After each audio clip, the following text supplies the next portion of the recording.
गणेश चतुर्थी के अवसर पे चलो भिन्न भिन्न प्रकार की मिठाइयाँ बनाते हैं। तो चलो मैं दिखाती हूँ कि हमने क्या क्या मिठाइयाँ बनाई ते हैं। हैं अपने पप्पा के लिए सफ़ेद वाले रसगुल्ले, जिसके लिए हाँ मैंने आधे लीटर की थैली ली है और इसको उबालेंगे अच्छी तरीके से। और हाँ, इसे अकेला छोड़ के मत जाना, कभी पता चले ये बाहर निकल के भाग जाए और फिर आप पछताते रहो। अब हम क्या करेंगे, अब हम दूध को अच्छी तरीके से घुमाते रहेंगे और इसको फाड़ेंगे। या तो आप नींबू से फाड़ सकते हो या फिर आप इसके अंदर विनेगर डाल सकते हो, जिससे हमारा जो दूध है वो फट जाए और पनीर जैसा बन जाए। अब फाड़ने के बाद इसे अच्छी तरीके से चला के देख लो कि आपका दूध फटा भी है या नहीं। अब देखो यहाँ पनीर जैसा कुछ इतना बनकर तैयार हो जाएगा। अब एक किसी मुश्लीन कपड़े में इसे अच्छी तरीके से डाल लो और जितना भी इसके अंदर रस है ना, दूध है, पानी है, सब निकाल लो। फिर एक थाली लो, थाली के अंदर थोड़ा सा घी डालो और उसके बाद अपने पनीर को कुछ इस तरीके से मैश कर लो, जिससे इसकी खिंचाई बहुत अच्छी तरीके से हो जाएगी। अब अगर आपका पनीर मॉइस्ट है, यानी थोड़ा थोड़ा उसमें अभी भी दूध रह रहा है, तो आप इसे फ्रीज में रख सकते हो 10-15 मिनट के लिए। अब देखो यहाँ हमारे फ्रीज में रखे हुए बेस का जो रसगुल्ले हैं वो कितने बढ़िया तरीके से एकदम गोल गोल बन रहे हैं। अब इसकी बिल्कुल वैसी गोलियां बनानी है जैसे व्हाट्सएप की गोल गोल डीपी। अब 4 कप पानी और 1 कप चीनी डालकर सिरप बना लो। इसको अच्छी तरीके से मिला के इसके अंदर इलायची डाल लो, जिससे सबको लगे कि हाँ भाई खुशबू तो आ ही रही है और रसगुल्ले भी प्रोफेशनल बनाए हैं। तो अब जो गोल गोल गोलियां बनाई थी ना डीपी की तरह व्हाट्सएप की, अब उनको लो और हाँ, ध्यान से सुनने वाली बात मेरी, रसगुल्लों को धीरे धीरे पैन में डालो, यानी जो सिरप बनाया उसमें डालो और इनके ऊपर थोड़ी सी चाशनी डालो, जिससे आपके रसगुल्ले इनमें तैर जाए। और 12 से 15 मिनट के लिए इसे आराम से ढककर रख दो। अब रसगुल्ले आराम से धीरे धीरे फूलेंगे, जैसे एग्जाम के टाइम पे टेंशन हमारा और बीपी फूल जाता है ना, बिल्कुल वैसे ही। तो देखो यहाँ पे हमारे रसगुल्ले बनकर एकदम तैयार हैं। अभी इनको मैं टेस्ट करके बताती हूँ। तो देखो यहाँ मैंने टेस्ट करा है और अगर ये फूल कर ऊपर आ रहा है दोबारा दबाने के बाद, तो आप समझ लो आपके रसगुल्ले बिल्कुल तैयार हैं। तो दोस्तों तैयार है हमारे सफेद वाले स्पॉन्जी और जूसी रसगुल्ले। आप खाइए और ज्यादा खा लो तो गिल्टी मत करना, क्योंकि रसगुल्ला कहता है sweet is my attitude. Okay bye. मिठाई की बात हो और बूंदी के लड्डू का नाम ना आए, ऐसा कैसे हो सकता है। आज हम बनाएंगे वो लड्डू जो हर त्योहार और शादी ब्याह में सबसे पहले याद आते हैं, बूंदी के लड्डू। तो चलिए शुरू करते हैं ये मीठा और आसान सफ़र। अब हमें बेसन लेना है। 2 कप हम यहाँ पर बेसन लेंगे। बेसन के अंदर हम अच्छे तरीके से पानी डालकर इसको अच्छी तरीके से इसका पेस्ट बना लेंगे। याद रखना, पेस्ट बनाते समय जो बॉल्स होती है वो नहीं बननी चाहिए बिल्कुल भी। देखो कुछ इस तरीके से, ना ज़्यादा थिक होना चाहिए ना ज़्यादा थिन होना चाहिए पेस्ट। अब हम यहाँ फूड कलर भी ऐड कर सकते हैं। आप अपनी मर्ज़ी से भी कोई सा भी फूड कलर ऐड कर सकते हो, और वैसे भी फूड कलर ऑप्शनल है। तो देख सकते हो हमारा यहाँ पेस्ट बनकर बिल्कुल तैयार है। अब कढ़ाई में घी ले लो या फिर तेल ले लो, इन्हें अच्छी तरीके से गर्म होने देना। उसके बाद आप अपना पेस्ट को, अपने जो आपने पेस्ट बनाया बेसन का, उसे कुछ इस प्रकार से डाल लो। नहीं तो आप करछी का भी इस्तेमाल कर सकते हो, जिसमें छेद होते हैं वो वाली करछी का इस्तेमाल भी कर सकते हो। उनकी हेल्प से भी आप बूंदी डाल सकते हो। आपकी बूंदी बहुत अच्छी तरीके से अलग अलग बनेगी बिल्कुल। तो कुछ इस तरीके से मैंने यहाँ पर बूंदी बनाई है। अब जब तक ये सुनहरी ना हो जाए तब तक इन्हें मत निकालना। जैसे ही सुनहरी हो जाए, कुछ इस प्रकार से कलर इनमें आ जाए, वैसे आप धीरे धीरे करके अपने सारी बूंदियों को निकाल लीजिए।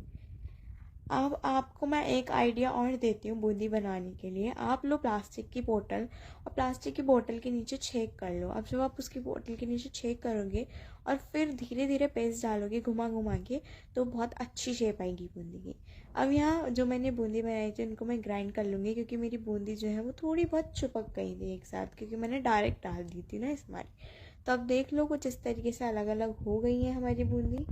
अब शक्कर और पानी मिलाकर चाशनी तैयार करें। हमें एक तार की चाशनी बनानी है। इसमें इलायची पाउडर डाल सकते हैं ताकि खुशबू स्वाद दोनों बढ़ जाए, और आप इलायची भी डाल सकते हो साबुत, अगर आपके पास इलायची पाउडर ना हो तो। अब देखो यहाँ चाशनी को अच्छे तरीके से मिला लेंगे, क्योंकि हमने इसके अंदर चीनी डाली है। यहाँ मैंने इलायची भी ऐड कर दी है।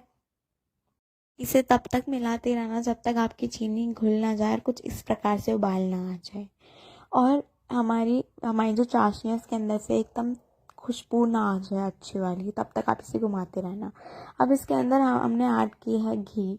आप चाहें तो तेल भी ऐड कर सकते हैं, मैंने घी ऐड करा है। अब हम इसको भी अच्छे तरीके से मिला लेंगे। गर्मा गर्म बूंदियों को तुरंत चाशनी में डालें और अच्छे से मिला लें। इसी स्टेप पर चाहे तो आप काजू बादाम भी इसके अंदर डाल सकते हैं। अब इसको अच्छे तरीके से मिलाने के बाद इसे गाढ़ा होने तक का इंतज़ार करें।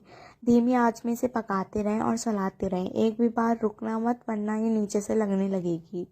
अब यहाँ तक जब तक ये जो हमने पेस्ट बनाया था ये जब तक गाढ़ा ना हो जाए तब तक इसे मिलाते रहें। अब हल्का ठंडा होने पर इसके अंदर घी अगर आपने चाशनी के वक्त नहीं डाला है तो आप तब डाल लेना, मैंने डाल लिया था तो मेरे को घी डालने की ज़रूरत नहीं बनी। अब हम इसे अच्छी तरीके से इसके गोल गोल लड्डू बना लेंगे। तो ये रहे हमारे एक आस और स्वाद से भरे बूंदी के लड्डू। इन्हें बनाएं और हर मौके को मीठा कर दीजिए। अगर आपको ये रेसिपी पसंद आई तो वीडियो को लाइक, शेयर और चैनल को सब्सक्राइब करना मत भूलिए। मिठास फैलाइए और खुशियाँ फैलाइए। तब तक हंसते रहिए और मुस्कुराते रहिए। मिलते हैं दूसरी वीडियो में, तब तक के लिए नमस्कार। अरे दोस्तों, आज बनाने वाले हैं प्यार से भरा, मिठास से भरा और थोड़ा मस्ती वाला काजू कतली। ये मिठाई सिर्फ दिवाली या शादी पे ही क्यों खाएं हम? जब दिल करे तब बनाएंगे, क्योंकि जिंदगी में थोड़ा मिठास तो डेली होनी चाहिए ना। तो सबसे पहले हमें कुछ काजू लेने हैं, मतलब यहाँ मैंने एक बाउल के काजू लिए हैं। अब हम इन काजू को ग्राइंडर में डाल देंगे, पर ध्यान रखना पाउडर बनाते वक्त ज़्यादा ओवर स्मार्ट मत बन जाना। कभी पता चले पाउडर की जगह बटर बना दो और तुम लड्डू बनाने लग जाओ। अब बनाएंगे मीठा जादू। थोड़ा पानी लेंगे, थोड़ी चीनी और हमारी मुस्कान। बस 2 तार की चाशनी बननी चाहिए। और हाँ, चाशनी को चेक करते वक्त हाथ थोड़ा ध्यान से लगाना, वरना आपको फ्री में बैंडेज मिलेगा। अब चीनी को डालने के बाद इसे अच्छी तरीके से मिला लेना जब तक इसके अंदर से एक बढ़िया सा उबाल ना आ जाए। कुछ इस प्रकार का उबाल इसमें आ जाना चाहिए। और हाँ, हमें 2 तार की ही चाशनी बनानी है, ज़्यादा मत बनाना। 2 तार की बना लो या फिर आप 1 तार की भी चाशनी बना सकते हो, इससे ज़्यादा चाशनी मत बनाना। अब मैं बताती हूँ कैसे पता चलेगा। कुछ इस तरीके से अगर आपको थोड़ा सा लेकर देखना है, अगर तार बन रहे हैं तो ठीक है, आपकी चाशनी बिल्कुल परफेक्ट तरीके से बन गई है। ठीक है, अब काजू और चाशनी की शादी करा देते हैं, एक काम करते हैं और ये दोनों मिलके बनाएंगे हमारा प्यारा सा काजू कतली। इसको ज़्यादा देर तक मत चलाना और इसके अंदर हम ऐड करेंगे देसी घी, जिससे टेस्ट और भी ज़्यादा निखर के आएगा। इसे अच्छी तरीके से चलाते रहना है हमें, जिससे गाढ़ा हो जाए। अब हमने यहाँ फॉइल पेपर का इस्तेमाल करा है और इसे अच्छी तरीके से आप बेल लेंगे प्यार से, जैसे आप अपने सॉफ्ट दिल की बात किसी को समझाते हो ना, बिल्कुल सॉफ्ट और जेंटल, उसी तरीके से इसे अच्छी तरीके से हर साइड से बेल लेंगे। अरे देखो तो सही क्या बन के निकला है। ये तो एक बहुत ही टेस्टी सा कुछ निकला है।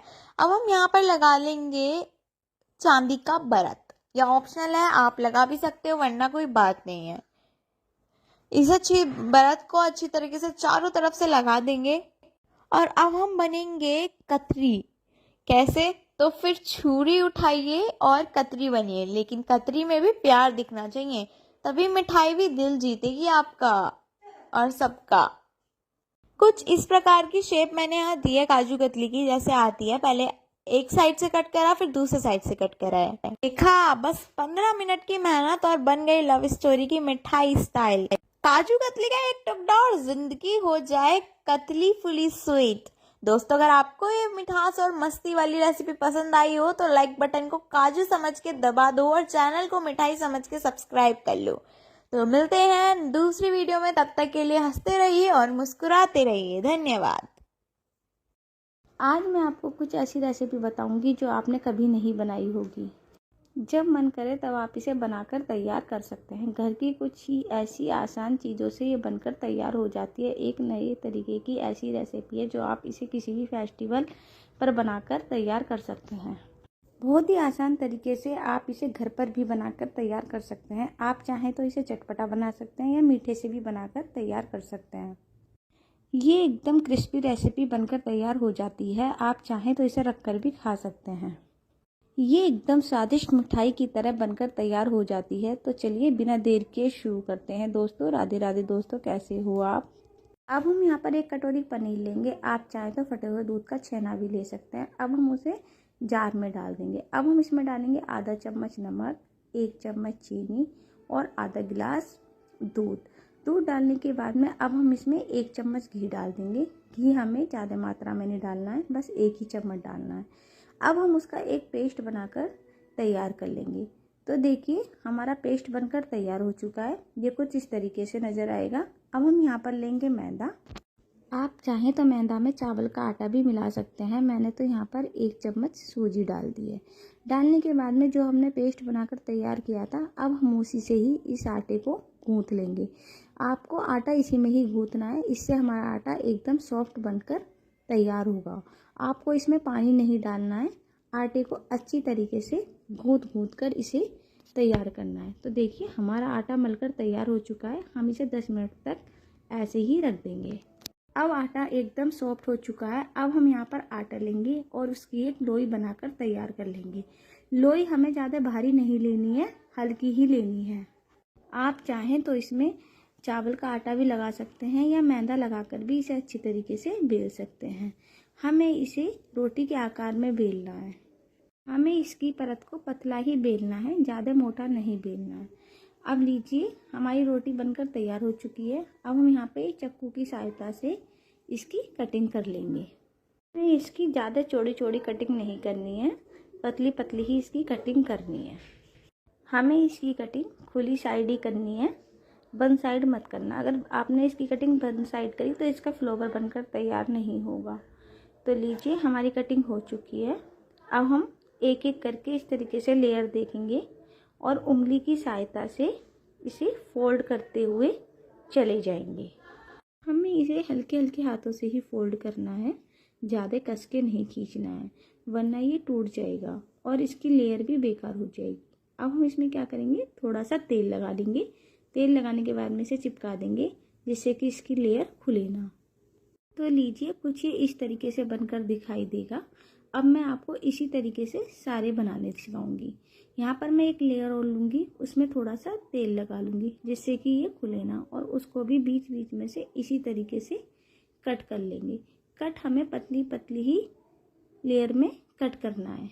आप चाहें तो इसे फोल्ड करके भी कट लगा सकते हैं और हमें इसे बंद कर ही साइड में कट लगाना है। तो लीजिए अब हम इसे एक उंगली की सहायता से इसी तरीके से फोल्ड कर लेंगे और हमें इसे भी इसी तरीके से धीरे धीरे फोल्ड करना है जिससे कि ये टूटे नहीं। तो देखिए ये फोल्ड हो चुका है। अब हम इसमें थोड़ा सा तेल लगा देंगे। तेल लगा के इसे अच्छी तरीके से चिपका देंगे। अब हम यहाँ पर उंगली की सहायता से इसकी कटिंग को अच्छी तरीके से चारों तरफ से फैला लेंगे। देखिए ये कुछ इस तरीके से बनकर तैयार हो जाएंगे। आप चाहें तो यहाँ पे इसे छोटे बड़े आकार में भी बना सकते हैं। अब यहाँ पर हम एक कढ़ाई लेंगे।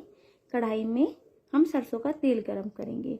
करने के बाद में जब ऑयल हमारा अच्छी तरीके से गर्म हो जाएगा, हम इसमें एक एक करके इन्हें सभी को इसी प्रकार छोड़ देंगे। हमें गैस की फ्लेम को मंदा ही रखना है, ज़्यादा तेज़ नहीं रखना है, वरना ये ऊपर से सिक जाएंगे और अंदर से कच्चे रह जाएंगे। तो इसी तरीके से हम सारों को तेल में डाल देंगे और हल्के हल्के हाथों से इसे अलट पलट कर सेकेंगे। हमें इन्हें धीरे धीरे ही सेकना है जिससे कि इसकी कलियां खराब ना हो जाएं। तो लीजिए हमारे फ्लावर सिककर तैयार हो चुके हैं। अब हम इन्हें एक चलनी की सहायता से बाहर निकाल लेंगे। तो देखिए इनका कलर भी कितना अच्छा आ रहा है और देखने में भी बहुत सुंदर लग रहे हैं। देखिए ये एकदम फ्लावर की तरह बनकर तैयार हो चुके हैं। अब हम इन्हें एक प्लेट में सर्व कर लेंगे। मैं आपको एक तोड़कर दिखाऊंगी ये कितना क्रिस्पी और खस्ता बनकर तैयार हो चुका है। अगर आपको मीठा नहीं खाना है तो आप इसे स्पाइसी बनाकर भी खा सकते हैं। मैंने इसमें पहले से ही थोड़ा सा नमक ऐड कर दिया था। आप इसमें लाल मिर्च पाउडर और चाट मसाला डाल देना और देखना ये खाने में कितना टेस्टी लगेगा। ये देखिएगा कितने अच्छे से सिककर तैयार हो चुके हैं और फ्लावर की तरह बन गए हैं। अब हम यहाँ पर चाशनी तैयार कर लेंगे। चाशनी एकदम रसगुल्लों की बनकर तैयार हो चुकी है। चाशनी को हमें गर्म ही रखना है क्योंकि हमारे फ्लेवर पहले से ही ठंडे हैं, इसलिए चाशनी हमें गरम गरम ही ऊपर से डालनी है। हमें 3-4 बड़े चम्मच चाशनी को ऊपर से डालना है। हमें एक तार की चाशनी नहीं बनानी है, इससे पहले वाली चाशनी बनाकर तैयार करनी है। अब हम कटोरी से इसके ऊपर सारी चाशनी को डाल देंगे। तो लीजिए, हमारी मिठाई बनकर तैयार हो चुकी है। अगर आपको हमारी वीडियो पसंद आई हो तो इसे लाइक, कमेंट, शेयर करना ना भूलें। मिलते हैं नेक्स्ट वीडियो में, जब तक के लिए हंसते रहिए, मुस्कुराते रहिए और हाँ, बेल आइकन प्रेस जरूर कर दीजिएगा जिससे कि हमारी अगली वीडियो का नोटिफिकेशन आपको मिल सके। नमस्कार दोस्तों, आज हम बनाने जा रहे हैं वो डिश जिसे सुनते ही मुंह में पानी आ जाए, जो कि है करारी, खस्ता और मजेदार दाल की कचौड़ी। कचौड़ी सिर्फ खाना नहीं, एक इमोशन है। सुबह की चाय के साथ हो या शाम की बारिश में गरम गरम परोसी जाए, मजा ही अलग आता है। तो चलिए शुरू करते हैं और जानते हैं कि आखिर ये खस्ता कचौड़ी इतनी स्पेशल क्यों होती है। तो देख सकते हो ये कचौड़ी कितनी सुनहरी और कितनी लाल लाल बनी है। इसे अगर हम तोड़ के देखें तो और भी ज्यादा महक सुंदर आ जाती है। और देख सकते हो बाहर जैसी कचौड़ी बनके घर पर ही तैयार है सिर्फ 10 मिनट में। तो चलिए, हमें सबसे पहले मूंग दाल ले लेनी है। हम मूंग दाल को 2-3 घंटे भिगो के रख लिया है। अब इसे हल्का सा दरदरा पीस लेंगे हम। उससे पहले याद रखना, मूंग दाल आपकी बिल्कुल 1-2 घंटे आराम से भीगनी चाहिए। उसके बाद ही हम इसे मिक्सर पे ग्राइंड करेंगे। तो देख सकते हो भीगने के बाद मूंग दाल कुछ इस तरीके से लगने लगेगी। ये अलग से ही टूट जाएगी इस तरीके से, जिससे आपको पता चल जाएगा कि हाँ, हमारी मूंग दाल सॉफ्ट हो गई है। अब हम इसको दरदरा पीस लेंगे। इस मूंग दाल को दरदरा पीसने के लिए यहाँ मैंने ग्राइंडर लिया है और अब हम इस ग्राइंडर के अंदर डाल देंगे अपनी मूंग दाल को, यानी अपनी सोक करी हुई मूंग दाल को। मूंग दाल को डालने के बाद इसके अंदर सारी मूंग दाल को अच्छी तरीके से डाल देंगे। याद रखना, पानी नहीं होना चाहिए मूंग दाल के अंदर बिल्कुल भी। थोड़ा बहुत पानी चलेगा पर ज्यादा पानी बिल्कुल नहीं होना चाहिए। अब इस मूंग दाल के अंदर हम डालेंगे यहाँ पर लहसुन। आप चाहे तो बिना प्याज बिना लहसुन के भी बना सकते हैं। उसके बाद हम यहाँ डालेंगे, लहसुन के बाद डालेंगे 3-4 कटी हुई हरी मिर्च। आप लाल मिर्च का भी प्रयोग यहाँ पर कर सकते हैं। फिर हमने यहाँ 2-3 टेबलस्पून गार्लिक डाला है। आप यहाँ पर गार्लिक सॉस जो आती है उसका भी यूज कर सकते हो। फिर ये हमने सौंफ डाली है, सौंफ जिससे स्वाद और भी ज्यादा बढ़िया हो जाए और मजा भी और सुगंध भी आए। अब हम यहाँ डालेंगे भैया मसालों का राजा जीरा। जीरा को अच्छी तरीके से डाल दिया है। अब हम यहाँ पर ऐड करेंगे थोड़ा सा पानी। पानी को ऐड करने के बाद इसको अच्छी तरीके से हम ग्राइंड कर लेंगे। ग्राइंड करने के बाद आप देख सकते हो कि कितना बढ़िया और कितना थिक पेस्ट हमारे यहाँ पर तैयार हुआ है। कुछ इसी प्रकार से इतना ही थिक पेस्ट हमारे यहाँ पर तैयार होना चाहिए। मैं आपको उंगली पे लेके दिखा देती हूँ। कुछ इतना ही थिक पेस्ट यहाँ पर तैयार होना चाहिए। ज्यादा गाढ़ा भी नहीं होना चाहिए और ज्यादा वैसा भी नहीं होना चाहिए, पतला तो बिल्कुल नहीं होना चाहिए, पर हाँ, इतना थिक चलेगा। अब हम इसको एक बर्तन पे, एक प्लेट में परोस लेंगे। एक प्लेट में परोसने के बाद इसे अच्छी तरीके से चारों तरफ मिला लेंगे। और इसको अच्छी तरीके से चारों तरफ मिलाने के बाद अब हम इसके अंदर ऐड कर रहे हैं सूजी। सूजी ऐड कर सकते हो, नहीं तो आप मैदा की भी बना सकते हो। मैंने यहाँ पर सूजी लिया है बेसिकली। सूजी के बाद यहाँ मैंने लिया है 1 टेबलस्पून सूजी ले ली है, मतलब 1 बाउल सूजी ले ली है। सूजी को इसके अंदर अच्छी तरीके से मिला लेंगे। आप चाहे तो मैदा का भी यूज कर सकते हो। मैदा को भी फिर इतने ही अच्छी तरीके से मिलाना है। अब इसको अच्छी तरीके से मिलाने के बाद कुछ इस तरीके का टेक्सचर हमें दिखेगा। अब इसको मिलाने के बाद अच्छी तरीके से अब इसमें ऐड करने हैं कुछ मसाले, जैसे मैंने डाला है, यहाँ पर मैंने ऐड करा है सूखा हरा धनिया, लाल मिर्च होती है वो, थोड़े से चिली फ्लेक्स डाले हैं। आप ऑरिगेनो भी डाल सकते हो वैसे। यहाँ मैंने हल्दी भी ली है। अब ये सब डालने के बाद इसके बाद मैं यहाँ पर डाली हूँ स्वाद अनुसार नमक। आप अपने स्वाद के अनुसार यहाँ पर नमक भी ऐड कर सकते हैं। अब नमक ऐड करने के बाद यहाँ मैंने डाली है हींग। हींग से खुशबू बहुत ही बढ़िया आती है और खाने में भी एक अलग ही स्वाद आता है। अब यहाँ पर हींग डालने के बाद मैंने यहाँ 2 चुटकी हींग डाली है। और हींग डालने के बाद मैं यहाँ डाल रही हूँ कसूरी मेथी।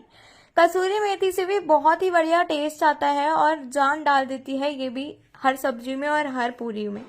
फिर मैंने यहाँ ऐड करा है हरा धनिया। आप चाहे तो और भी सारी मसाले डाल सकते हो, जो आपके मनपसंद मसाले हो वो सब। अब इनको अच्छे तरीके से मैं मिला लूंगी। जब तक इसके अंदर जो मसाला है इसके अंदर ये मिल ना जाए अच्छे तरीके से। सारे मसालों को इसके अंदर एकदम दुबका देना। मसालों को तब तक मिलाते रहना जब तक ये अच्छी तरीके से इसके अंदर मिल ना जाए। मिल जाए, जैसे ही ये मिल जाए उसके बाद हम करते हैं काम। अब असली काम तैयार करेंगे। वैसे आपको एक सीक्रेट बात बताऊं, ये मूंग दाल की कचौड़ी बहुत ही ज़्यादा टेस्टी बनती है। लोग अक्सर बाहर मार्केट में जाते हैं लेने, पर उन्हें ये नहीं पता कि हम इसे घर पे भी बना सकते हैं। अब हम इसको 20-15 मिनट के लिए 15-20 मिनट के लिए इसे ढककर रख देंगे। आप देख सकते हो 20-15 मिनट बाद हमारा जो टेक्सचर है वो कितना बढ़िया और कितना स्मूथ लग रहा है, एकदम शार्प लग रहा है। अब ये स्मूथ को अब हम इसके अंदर ऐड करेंगे अपनी मैदा को ऐड करने के बाद हमने स्टार्टिंग में जो सूजी डाली थी ना, वो हमने बस ये बेस बनाने के लिए डाली थी। उस समय आप मैदा मत डालना, मैदा अब डालना। अब मैदा डालने के बाद इसे अच्छी तरीके से इसके अंदर तेल डालेंगे और इसे अच्छी तरीके से गूंथ लेंगे। इसे बिल्कुल उसी तरीके से अच्छा करना है, उसी तरीके से स्मूथ करना है। जैसे एग्जाम से पहले आप रट्टा लगाते रहते हो ना, और फिर आपका रट्टा एकदम स्मूथ चला जाता है, बिल्कुल सेम उसी तरीके से। अब इसको अच्छी तरीके से मिलाने के बाद देखो हमारा जो गूंथा हुआ आटा है वो कुछ इतना तैयार हो गया है और हमने इसको अच्छी तरीके से मिल लिया है। अब इसके अंदर 2-3 घूंसे मारो जिससे और भी ज्यादा बढ़िया हो जाए और खिंच जाए। देख सकते हो हमारा आटा देखो कितना बढ़िया तैयार हो गया। अब हम इसे 10-5 मिनट के लिए इसे अच्छी तरीके से ढककर रख देंगे। ढकने के बाद आप देख सकते हो हमारा आटा बहुत ही अच्छी तरीके से तैयार हो गया, सॉफ्ट हो गया है एकदम। चलो अब इसकी बनाते हैं लोई, क्योंकि लोई बनाने के लिए एकदम तैयार हो गया है। अच्छी तरीके से सारी लोई बनाने के बाद लोई को हल्की तरीके से हाथों में तेल लगाकर आप बनाइएगा, जिससे लोई और भी ज्यादा बढ़िया लगे। या तो आप हाथों में तेल लगा के बना लीजिए, या फिर आप लोई बनाने के बाद में इनके ऊपर से तेल डाल देना। यहाँ मैंने बाद में तेल डाली है, तो मैं यहाँ पर सारी लोइयों को तैयार कर लूंगी अच्छी तरीके से दाब कर। आप देख सकते हो बिल्कुल राउंड शेप की लोई हमारी बननी चाहिए, जरा से भी इधर उधर नहीं होनी चाहिए। तो यहाँ मैंने सारी लोई बना के तैयार कर ली है, देख सकते हो कितनी प्यारी लग रही है हमारी। अब इनके ऊपर हम डाल देंगे थोड़ा सा तेल डालने के बाद यहाँ मैंने तेल डाल दिया है अच्छी तरीके से, और इनको अच्छी तरीके से मिला लिया है सारी लोइयों को एक दूसरे के ऊपर, जिससे सारी लोइयों में तेल अच्छी तरीके से बन जाए और हमारी पूरियों को जो लोई है उन्हें बेलने में आसानी हो। अब हम यहाँ एक एक करके सारी लोइयों को बेल लेंगे अच्छी तरीके से। यहाँ मैं राउंड शेप ही दे रही हूँ, आपको अपनी पूरी की जैसी शेप देनी है आप उस शेप के अनुसार आप इसे बेल सकते हो। यहाँ मैं राउंड ही शेप दे रही हूँ अच्छी तरीके से। जैसे राउंड करने के बाद हम यहाँ पर सारी पूरियों के साथ ऐसे ही करने वाले हैं। यहाँ हमें ज्यादा बड़ी पूरियां नहीं सेकनी है, कुछ इस प्रकार से गोल और छोटी पूरियां सेकनी है, लोई बेलनी है, जिससे और भी अच्छी हमारी पूरी बनके एकदम तैयार हो जाए। तो अब आप देख सकते हो हमारे यहाँ लोई बनकर एकदम तैयार हो गई हैं, और ये सारी लोई बिल्कुल ही रेडी है तेल के अंदर जाने के लिए। तो चलो अब तेल को चेक करना है सबसे पहले कि तेल हमारा हुआ है गर्म या नहीं। तेल गर्म होने के बाद अब हम इसके अंदर डाल देंगे पूरी एक एक करके सारी पूरियों को डाल दिया हमने। और अब सबसे मजेदार हिस्सा आता है, कचौड़ी डालना। तेल होना चाहिए मीडियम गर्म, और अगर तेल ज्यादा गर्म हुआ तो कचौड़ी बाहर से लाल हो जाएगी लेकिन अंदर से कच्ची ही रह जाएगी। अगर तेल ठंडा हुआ तो कचौड़ी पी जाएगी तेल, और फिर डाइटिंग वाले दोस्त आपके घूरेंगे। वाह दोस्तों, ये लो हमारी कचौड़ियां फूल रही हैं जैसे किसी को पहली बार प्यार हो गया हो। कुछ इस तरीके से हमारी लाल लाल कचौड़ियां बनके तैयार हैं। आपको ज्यादा मीडियम भी नहीं रखना, आपको तेल जो है मीडियम ही गर्म करना है, ज्यादा हाई भी मत कर देना और ज्यादा तेल ठंडा भी मत करने लग जाना, वरना कहीं पता चले कि कचौड़ियां ठंडी रह जाए और जो डाइटिंग कर रहे हैं उनके मजे आ जाए खाने में, और फिर पर पीटेंगे वो भी आपको बहुत, क्योंकि जब कच्ची कचौड़ियां खाएंगे। तो अब आप मेरे को एक बात बताना कमेंट सेक्शन में, आप कचौड़ियां किसके साथ खाना पसंद करते हो? चाय के साथ, सब्जी के साथ, चटनी के साथ, या ऐसे ही कि भाई 2-2 कचौड़ियां खा ही लेते हैं? चलो तो दोस्तों तैयार है गरम गरम खस्ता और मजेदार दाल की कचौड़ियां। बाइट लेकर देखोगे ना तो कहोगे वाह, करारा स्वाद, अंदर से भरपूर मसालेदार दाल, यही है असली मजा। तो दोस्तों अगर आपको ये रेसिपी और हमारी बातें पसंद आई हो तो वीडियो को लाइक शेयर सब्सक्राइब करना मत भूलना, ताकि ऐसे ही मजेदार रेसिपी आप तक सबसे पहले पहुंचे। कमेंट में बताइए आपको कचौड़ी किसके साथ सबसे ज्यादा खाना पसंद है, चाय, सब्जी या फिर चटनी। फिर मिलेंगे एक नई रेसिपी के साथ, तब तक के लिए खाइए, खिलाइए और मुस्कुराइए। Bye bye.